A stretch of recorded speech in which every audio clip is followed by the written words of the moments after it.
Esta continuar conferencia comenzará a grabarse.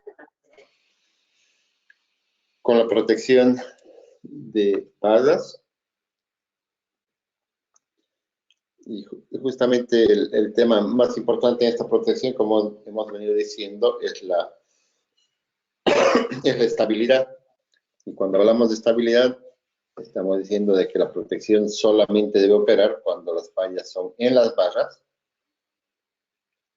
y cuando la falla es externa a las barras, no debe operar. Entonces veamos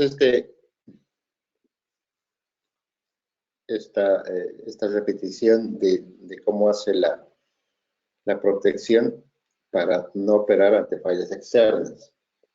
Entonces, si tenemos esta protección de barras con estos tres alimentadores, donde tenemos el CT1, el alimentador 1, el alimentador 2 y el alimentador 3.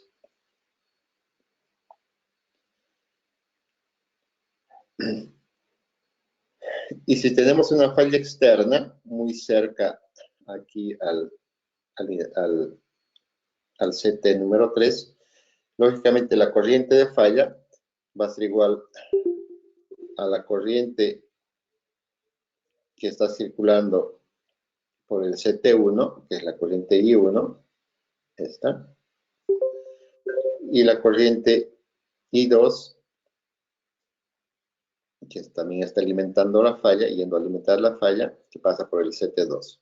Entonces, si hacemos Kirchhoff en este nodo, mejor dicho, tenemos que es I1 más I2, que va a ser la corriente que circula por el CT3.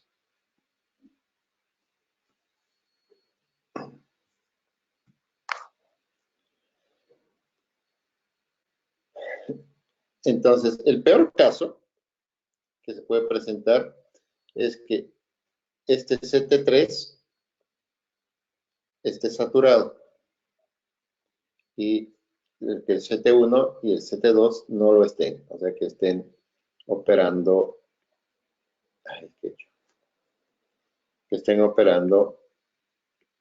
en el lado lineal, no en el lado de saturación.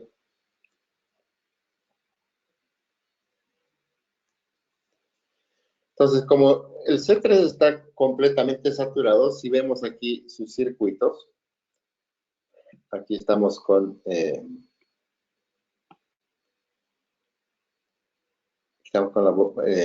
es el CT, este es el secundario, esta es la bobina de magnetización del CT1, del CT2 y del CT3, que está saturado. Vienen, aquí en su diagrama está la resistencia del CT, la resistencia del cable. Llegan los tres, el del CT1, del CT2, del CT3. Esta es la resistencia del relé, la resistencia estabilizadora, y en este caso el P72X es el relé diferencial, la bobina del relé diferencial. Entonces, como dijimos en la anterior clase, como está completamente saturado, debido a su impedancia de magnetización, esto hace ver como que esté en cortocircuito esa bobina. Lo que significa que si por aquí viene la corriente I1 y por aquí viene la corriente I2, entonces sabemos por las leyes de electricidad de que la corriente escoge el camino más corto. Entonces, como aquí hay una impedancia grande, entonces lógicamente el camino que va a escoger es la corriente, va a ser I1 más I2, va a venir por este lado. Como este es un cortocircuito, de impedancia cero, entonces va a venir por aquí y luego va a venir por aquí. Lo que significa de que la corriente no va a pasar por la bobina diferencial del relé. Entonces, la mayor parte de la corriente I1 más I2 va a fluir a través del CT3 y una corriente insignificante puede fluir a través de la trayectoria diferencial. Y como no está fluyendo corriente a través de la corriente diferencial, que es justamente lo que queremos porque la falla es externa, no va a haber operación de la bobina diferencial, perdón, de la protección de bar. En cambio, cuando tenemos una falla interna, como la que estamos viendo aquí en la figura, donde obviamente tienen que operar la protección, entonces esta rama va a aportar hacia la falla con la corriente I1, esta otra rama va a aportar con la corriente I2 y esta otra rama va a aportar con la corriente I3. Entonces, estas corrientes van a venir por aquí. Esta es la I1, esta es la I2 y esta es la I3.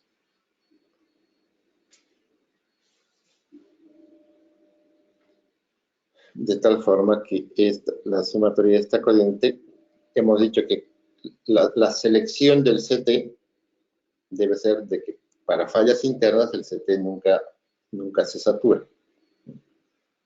Entonces, esta sumatoria de corrientes, haciendo Kirchhoff aquí, va a venir por aquí, va a pasar por la bobina del relé diferencial y lógicamente nos va a dar disparo.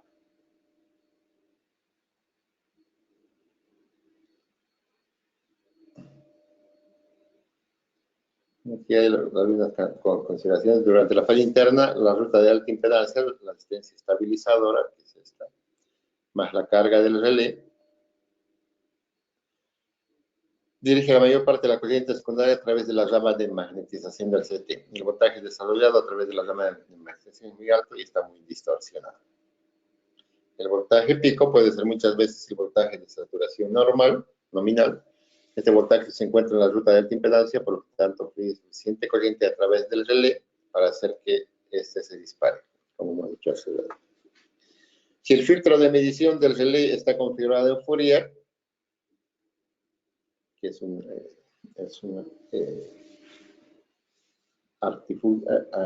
artilugio matemático, y ahora en la anterior clase dijimos que hay varias formas de leer la información y de procesar la información. El P72X se sintonizará en frecuencia del sistema, por lo tanto se filtran los componentes de corriente continua y los armónicos. Entonces filtra todo lo que es componentes continuos y armónicos y solamente deja pasar la onda fundamental para evitarse interferencias o señales espurias en el relé. La resistencia R es mucho menor que la resistencia estabilizadora, por lo tanto se puede despreciar. Dado que la carga del relé también es más pequeña que la resistencia estabilizadora, también se la puede ignorar. Y lógicamente el esquema diferencial de alta impedancia requiere que la resistencia del CT y la resistencia del cable se mantengan lo más bajo posible. Para poderse mantener lo más bajo posible, se recomienda que el punto de unión, que la conexión física de los secundarios de los CTs, esté lo más cerca posible de las ubicaciones de los CTs. Ya hemos dicho que normalmente en extra alta tensión, lo que se hace de los CTs, se coloca un cubical muy cerca en la subestación misma, se llegan con todos los cables a acá está instalado el relé y solamente se lleva la información del relé hacia la sala de control por fibra óptica. Entonces, aquí estará la sala de control en algún lado, de tal forma que con condición hacemos de que la resistencia del cable sea lo más pequeña posible.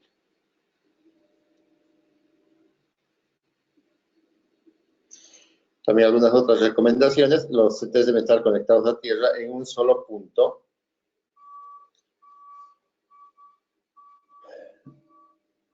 ¿Cómo se mueve aquí?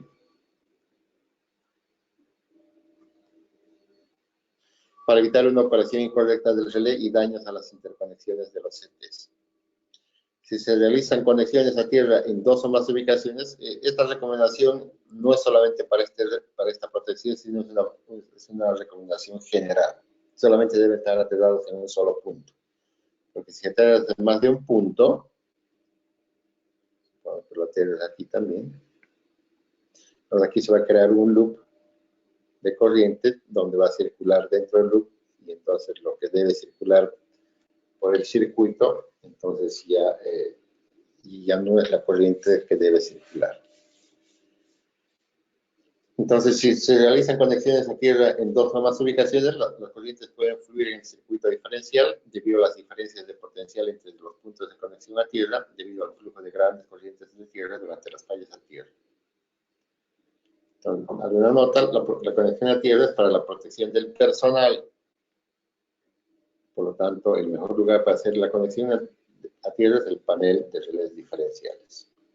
¿Por qué en el panel? Porque lógicamente ahí va a trabajar la gente que haga ajustes o haga mantenimiento de la protección.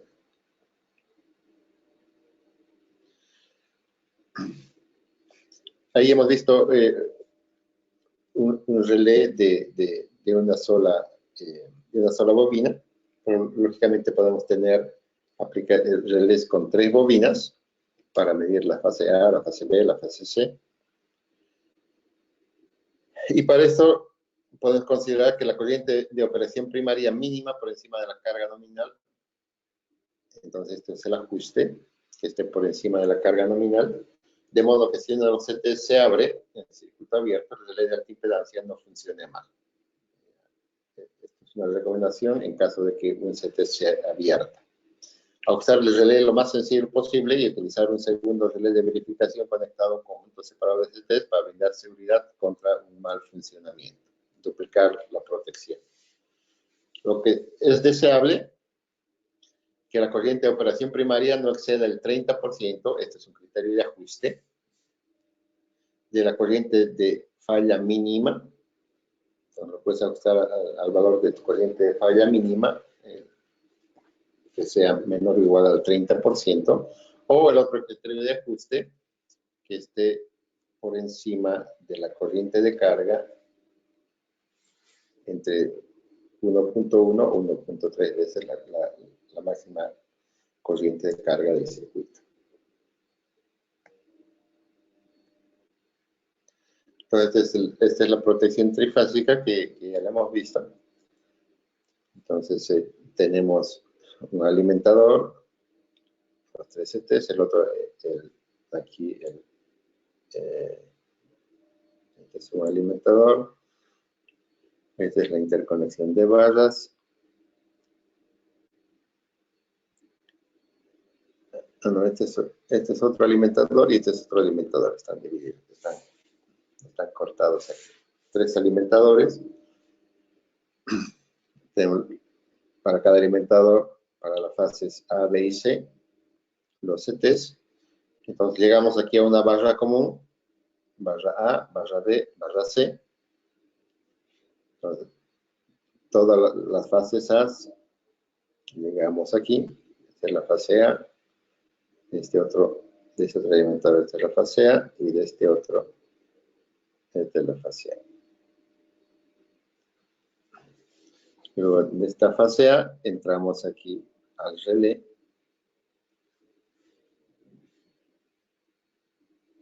Para que nos proteja si hay fallas en la fase A, y este para la fase B y este para la fase C.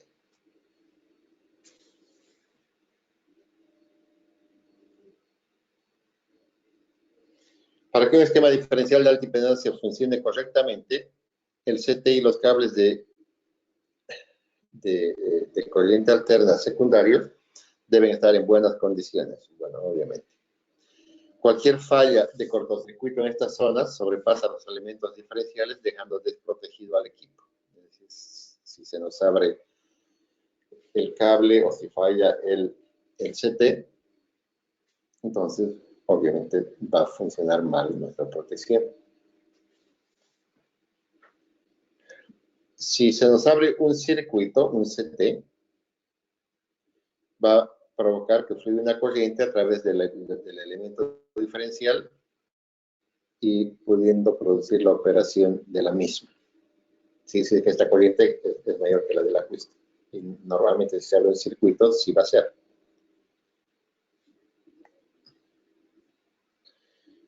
Para evitar eso, ese disparo indeseado, porque se abrió un CT, es decir, que se haya aflojado el cable en la bornera, o el CT se haya dañado, se haya quemado, lo que sea. Se utilizan dos métodos para evitar los disparos innecesarios, que dice aquí molesto, debido a la conexión de circuito abierto. La primera es duplicar toda la protección con cada uno con sus setes independientes. O sea, duplicar toda la protección. Duplicar setes, duplicar protección. Y en esta condición, el disparo solo va a estar permitido cuando ambos relés funcionen. Entonces, si los dos dan señal de disparo, entonces va a ser verdadero. Si solamente uno opera y el otro no, no hay señal de disparo. La ventaja de este esquema es que la configuración diferencial puede permanecer muy sensible por debajo de los valores de corriente de carga completa, pero esto requiere una duplicación total del sistema. Obviamente no es barato.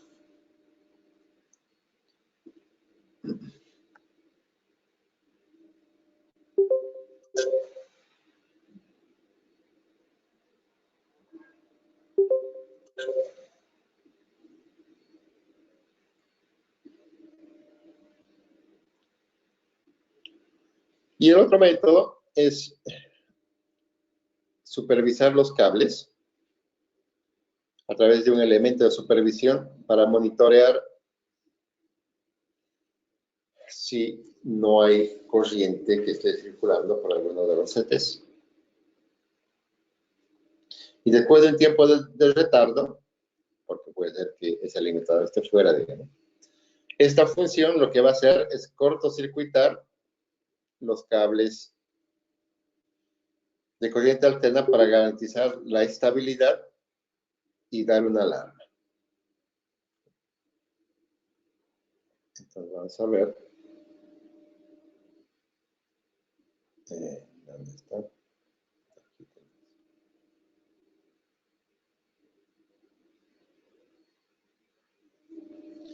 Entonces, lo que va a hacer, si ve un CT que está abierto, entonces lo que va a hacer, va a dar uno de estos contactos, o aunque sea el relé de la fase A, lo que va a hacer, va a dar ese contacto, que es de supervisión, de tal forma de bypassear, como aquí la resistencia es cero, entonces toda la corriente va a venir por aquí, y no va a circular por el relé, por la alta impedancia que tiene, y va a evitar de que hayan falsos disparos.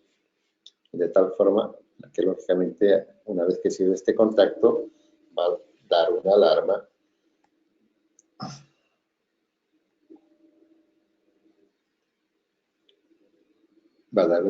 avisando de que ha bloqueado el esquema porque considera que hay un circuito abierto en el esquema. ¿Cuál es la desventaja de este esquema? Es que los elementos diferenciales deben ajustarse más altos, quitarle un poco de sensibilidad a la protección, que los elementos de supervisión. Obviamente el elemento de supervisión de la corriente está por debajo, y generalmente por encima de las condiciones de carga máxima, para evitar disparos molestos. Esto puede afectar un poco la sensibilidad, aunque prácticamente es casi nada.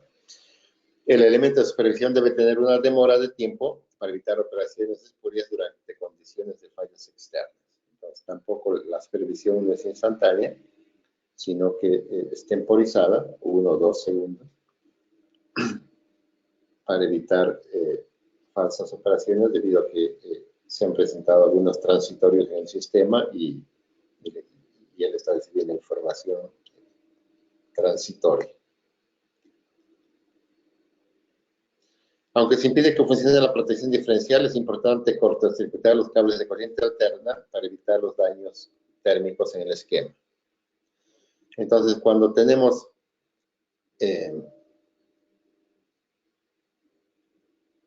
supervisión de CTs, vamos a tener estas 3 situaciones posibles. Cuando va a operar, cuando se dispara la protección, entonces, si opera la protección correctamente,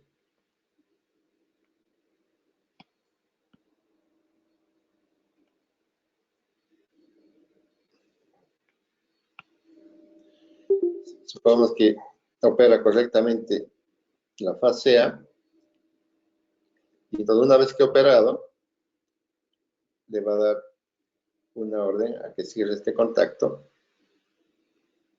y esto solamente para evitar de que la corriente siga fluyendo por la bobina de resistencia estabilizadora, para que no caliente la resistencia estabilizadora ni al varistor.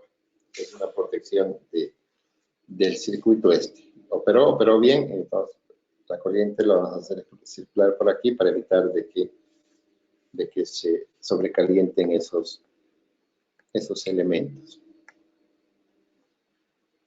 También, cuando la protección esté fuera de servicio, si la sacamos la protección porque estamos haciendo mantenimiento o por cualquier cosa, entonces también se van a cortocircuitar esos 3 contactos. Y, lógicamente, cuando se activa el elemento de supervisión del cableado, también se va a cortocircuitar a través de esos 3 contactos. Esto es necesario para evitar un sobrecalentamiento innecesario en la resistencia estabilizadora y en el varistor, como lo dijimos. Y entonces este es más o menos el esquema. Entonces aquí vamos a tener un contacto, este es el RL2, aquí hay un contacto. El RL2 se usa para cortocircuitar la ruta diferencial de alta impedancia. Entonces aquí cortocircuitamos el camino por la resistencia estabilizadora. Una vez que cierre el RL2, la corriente va a venir para acá. Y este RL2 opera siempre que se dispare el elemento diferencial o cuando opera el elemento de supervisión. Entonces,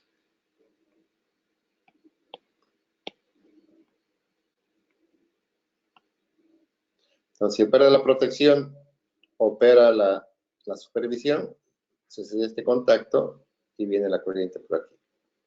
Y entonces deja de pasar por la resistencia y por el varistor para evitar que se caliente o se queme.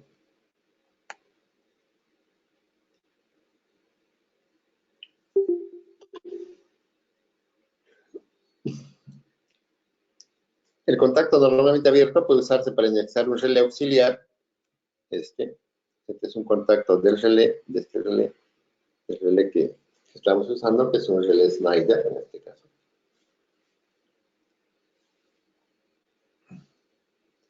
Que no va a servir para energizar este contacto auxiliar. Un contacto normalmente cerrado del relé auxiliar, se usa para cortocircuitar la ruta de alta impedancia cuando el PTC esté fuera de servicio. Entonces, si nosotros lo sacamos de servicio al relé,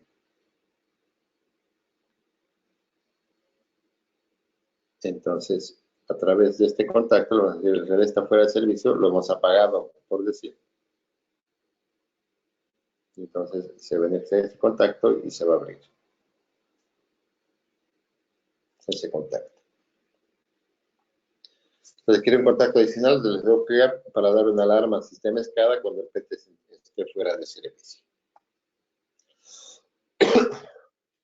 Este contacto, el watchdog, este es el de vigilancia. Se cierra cuando el P71 está en buen estado, por lo tanto, el auxiliar 1 se cierra cuando el P721 no funciona. Entonces, este contacto está normalmente cerrado cuando el relé está funcionando.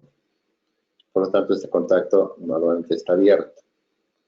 Cuando el relé está fuera de servicio, este contacto se cierra, o este contacto se abre, y este contacto, que es normalmente cerrado, se cierra, cortocircuitando a la esencia estabilizadora. Esto es lo mismo para más contactos, nomás para las fases ABC, pero las funciones son exactamente las mismas. Bien, entonces ya tenemos clara la figura, más o menos cómo trabaja la protección. Entonces, ahora vamos a ver cómo calcular los ajustes de la protección de barra. Y lo vamos a hacer en este esquema de barra doble, barra 1, barra 2. Tenemos cuatro alimentadores. Estos son los dos interruptores de interconexión de barras, y las barras están seccionadas, las dos barras están seccionadas en ese punto. Y aparte tenemos dos otros alimentadores que son alimentadores de generación. Dos plantas generadoras que alimentan y cuatro alimentadores de salida. La figura muestra una aplicación del relé P72X para la protección de alta impedancia de una estación generadora de una barra doble típica de 132 kV. Entonces, esta es de 132 kV. Consta de dos generadores de 100 MVA y de dos transformadores elevadores desde 15 kV a 132 kV. Dos acopladores de barra, estos, y cuatro líneas de transmisión aéreas, las que ya les hemos dicho. Cada barra está seccionada, aquí, y por lo tanto requiere 4 zonas de discriminación. Una zona, 2 zonas, 3 zonas, 4 zonas.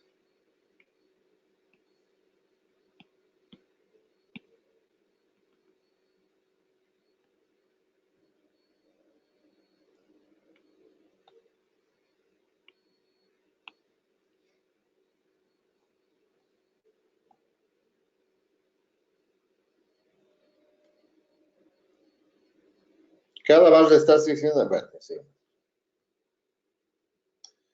Por lo tanto, para esta aplicación se requieren 5 relés de alta impedancia. 5, ¿por qué? Porque son las 4 zonas más una protección de supervisión para todo el esquema. Para las 2 barras completas. Un P72 que está configurado como la zona de discriminación para cada sección de la barra, y un P72 está configurado para las zonas de verificación en general. Aquí es el 4.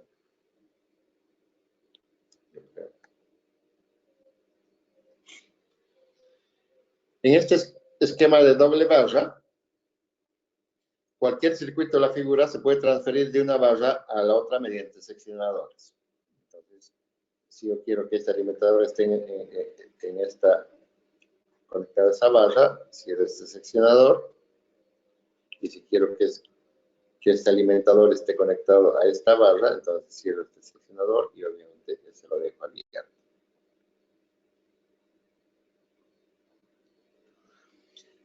Los contactos auxiliares del seccionador deben transferir los CTs entre las zonas para los disparos. La salida de disparo del relé también debe conmutarse a la zona adecuada.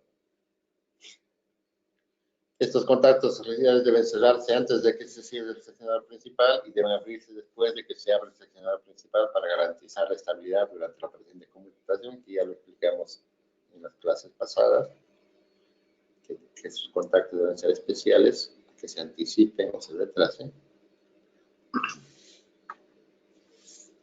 También cualquier circuito de la figura se puede transferir de una mediante seccionadores. Esto es lo mismo.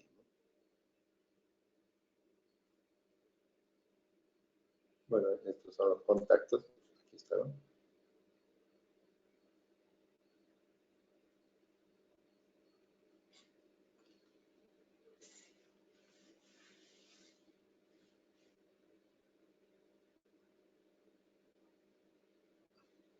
Entonces aquí, por ejemplo, este es el esquemita de cómo se transfiere la protección. Supongamos que este esté conectado a la barra 1. Aquí está cerrado este seccionador.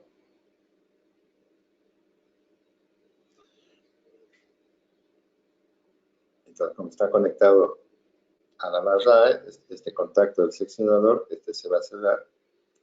Por lo tanto, la protección va a operarnos sobre el esquema de la barra 1, que es este. En cambio,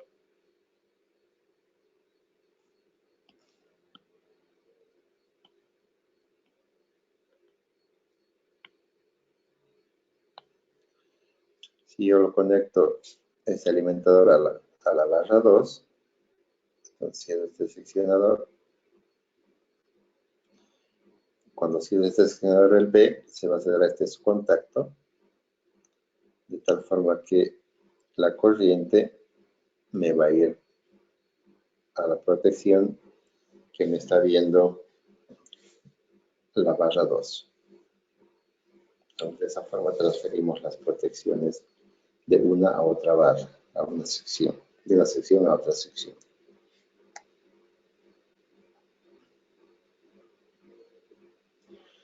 Asimismo, los contactos de disparo y bloqueo de los esquemas diferenciales de alta impedancia de la barra 1 y barra 2 deben conmutarse de acuerdo con el estado de los seccionadores.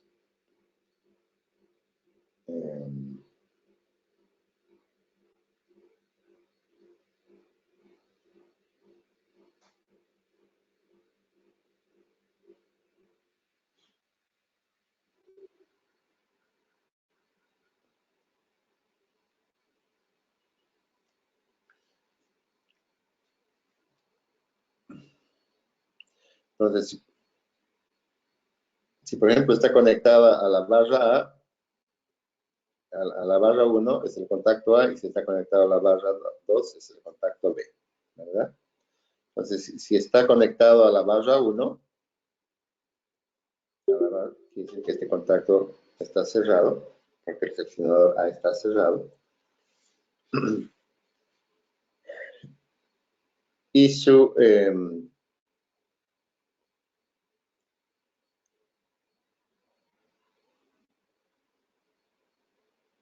esta es la bobina de disparo del interruptor. Entonces, va a operar, va a abrir el interruptor cuando cierre este contacto. El 86 es un relé de disparo. B1.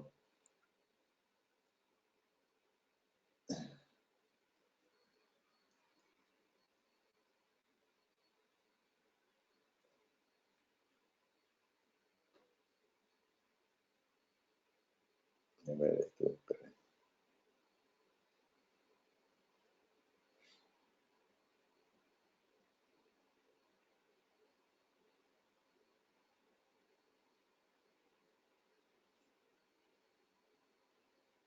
ya. Entonces, este es el circuito de apertura y este es el circuito de cierre del interruptor, apropiado con el de cualquier alimentador, ¿ya?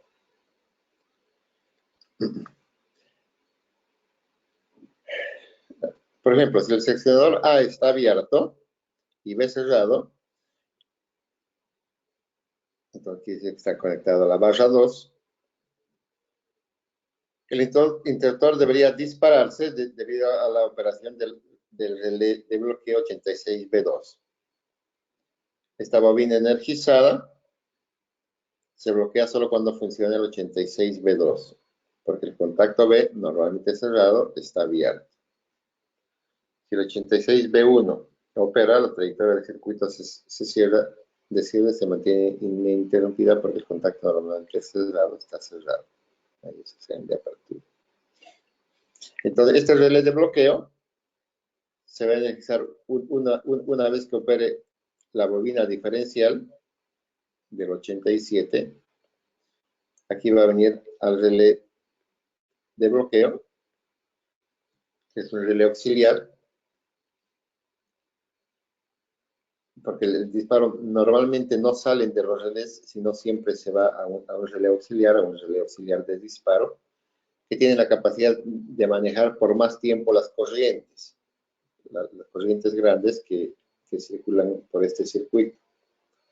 Entonces, normalmente las bobinas de los relés o los contactos de los relés no aguantan mucho tiempo las corrientes grandes, por eso siempre se usa un relé auxiliar de disparo rápidos, de tal forma de hacer pasar la corriente por este relé, como por aquí va a pasar por el 86, y no por los contactos del 87.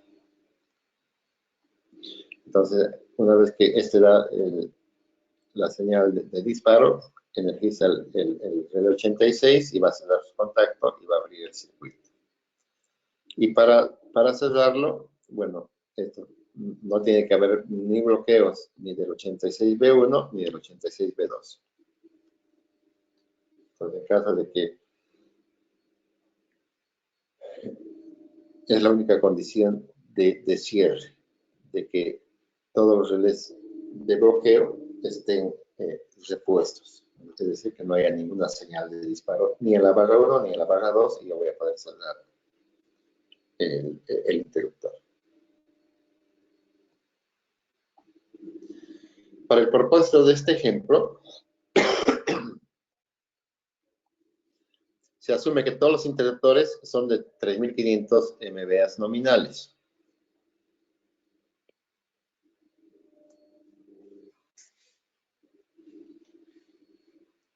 Y están conectados sólidamente a tierra. Esto, como hemos dicho, normalmente en el ajuste de esta protección, más que usar el valor de la corriente máxima de falla, se usa el valor de potencia de cortocircuito que tienen los interruptores, que obviamente son más grandes que los valores de corriente de falla del sistema. Es decir, esta es la máxima capacidad que tiene el interruptor para despejar una falla, sin quemarse, ¿no? Todos los circuitos tienen la misma relación, CT es de 500 a 1. La resistencia de CCT del devanado secundario es de 0.7 ohmios. Y la mayor resistencia del lazo del cable es de 2 ohmios. Ten en cuenta que la selección de entrada en el P723 está ajustada para corriente. O sea que el ajuste va a ser por corriente, no por tensión. El set.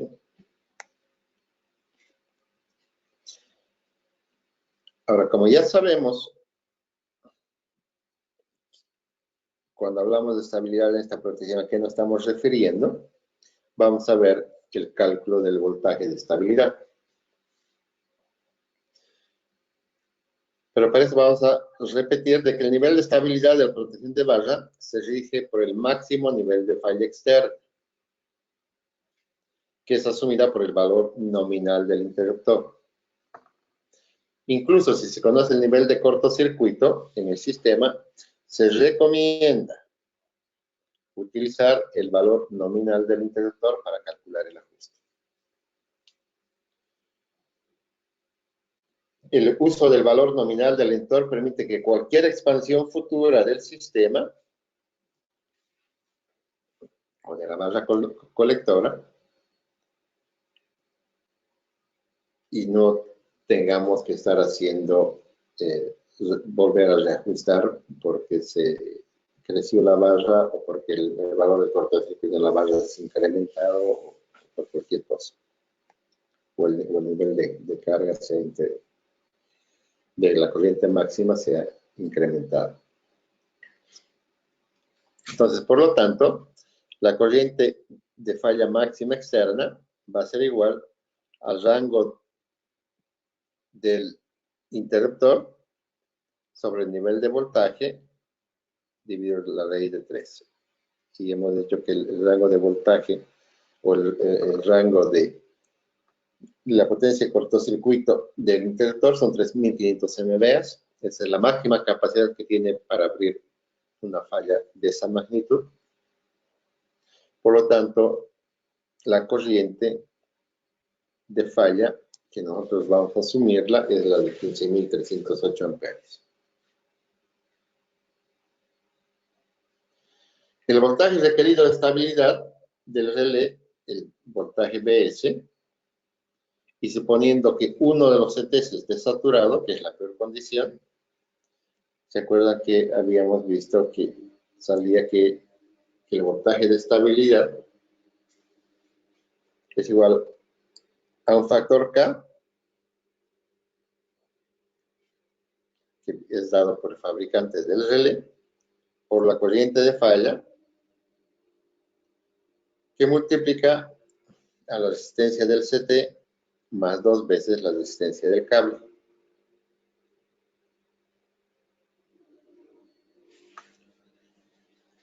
Si el filtro de medición está configurado en Fourier, use la figura para determinar el factor K y el tiempo de operación. Considere que un tiempo de operación promedio de 30 milisegundos, hemos dicho que estos relés son tan rápidos que estos hasta en 100 milisegundos ya dan la señal de disparo, es apropiado. Entonces el factor K correspondiente es aproximadamente 0.89 y BK sobre BS es 4. Entonces, vemos en esta gráfica, K es la línea sólida y el tiempo de operación promedio es la línea punteada.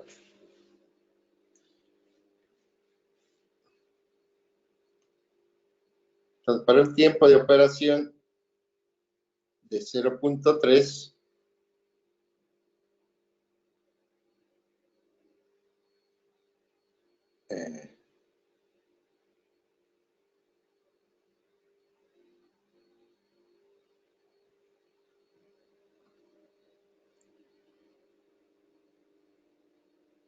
¿qué más avanza aquí? Supongo que ahí.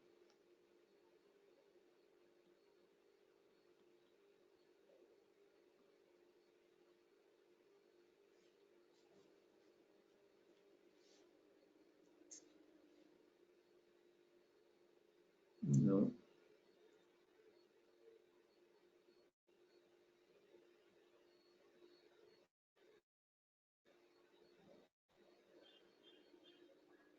0.4, ¿no? Entonces está tomando un tiempo de operación promedio de 0.4. Entonces, si bajamos aquí, entonces este punto en K es aproximadamente 0.89 y la relación BK sobre BS es 4. Entonces, si desplazamos ese valor para encontrar el voltaje de estabilidad, K, el factor K es 0.89, la corriente de falla son 15.308, este es el valor primario para llevarlo a valores secundarios entre la relación del CT, que es 500:1, por la resistencia del CT, que dijimos que era de 0.7, y la resistencia del cable, que dijimos que eran 2 ohms, lo cual nos da que BS, voltaje de estabilidad, es 74 voltios. Suponiendo que el CT es de 30 volt-amperios, clase 5, 5% de error y que se satura las 20 veces la corriente nominal, el voltaje en el punto de inflexión del CT se puede calcular con BK es igual a BA sobre la corriente nominal por ALF. ALF es justamente este factor en la norma ANSI, la cantidad de veces a la que se va a saturar. Entonces, los voltamperios del CT son 30, suburden. La corriente nominal del CT es 1 amperio. Y su saturación, si se va a empezar a saturar a las 20 veces la corriente nominal. Por lo tanto, el voltaje en el punto de inflexión, en la rodilla, va a ser de 600 voltios. Dice, el voltaje en el punto de inflexión de los CTs debe ser al menos 4 veces BS para que se logre un tiempo de funcionamiento promedio de 30 milisegundos. Entonces, BK sobre BS, BK hemos encontrado los 600 y BS hemos encontrado que era 74.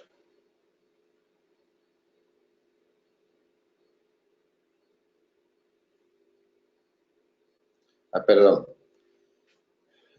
Voy a corregir el tiempo. Está en este eje. Entonces aquí están los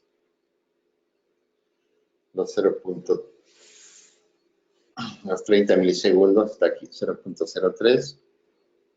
En este punto. Y tenemos el 0.89 y el BKBS el 4. ¿Ok? Para que quede claro eso.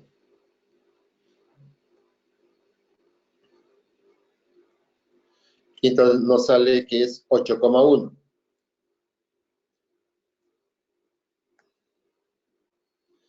Entonces, dado que BK sobre BS es 8,1, no se debe usar un factor K de 0,89, porque la protección no será estable. Entonces, si nos venimos aquí, a BK sobre BS, de 8, y para un K de 0,89, estamos por aquí. Entonces estamos en la zona de inestabilidad de la protección. La zona de estabilidad es acá.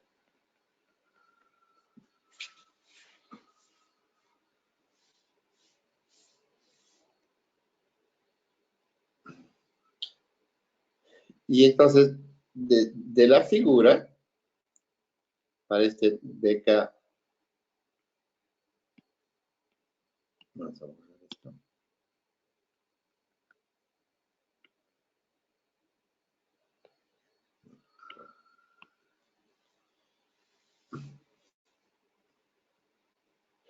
Si BK sobre BS es 8,1, supongamos que esto sea 8,1, y entonces aquí en este punto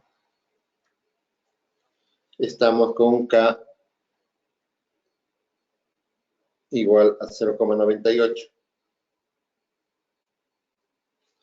Y por lo tanto, con este nuevo K, tenemos que calcular BS. Entonces, BS va a ser igual a K, que es 0,98, por la corriente de falla, que es los 15.308 primarios, para llevarlos a secundario entre 500 a 1, multiplicado a la resistencia del CT y el cable, y nos da que BK sobre BS es 600 a 81 o a 8,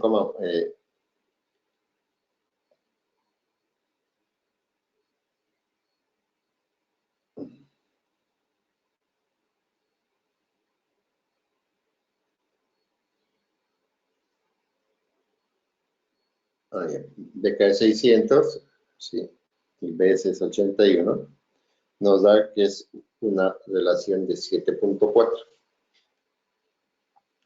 Entonces aquí, vamos aquí, y obviamente está en el lado estable.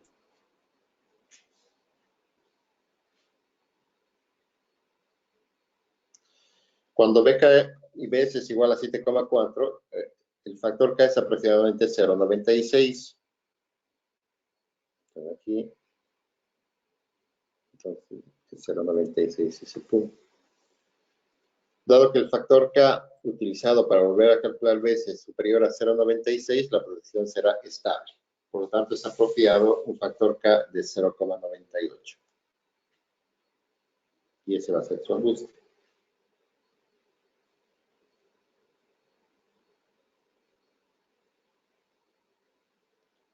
¿Qué hora es?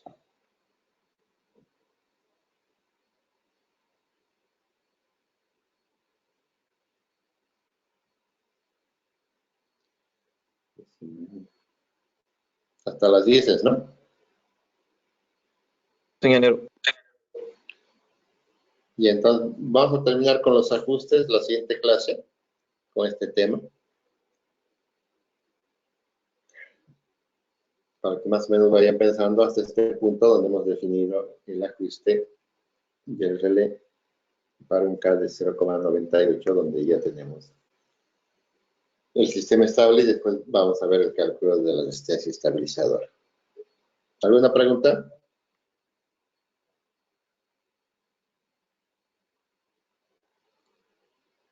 Ninguna. Ok, muchachos, nos vemos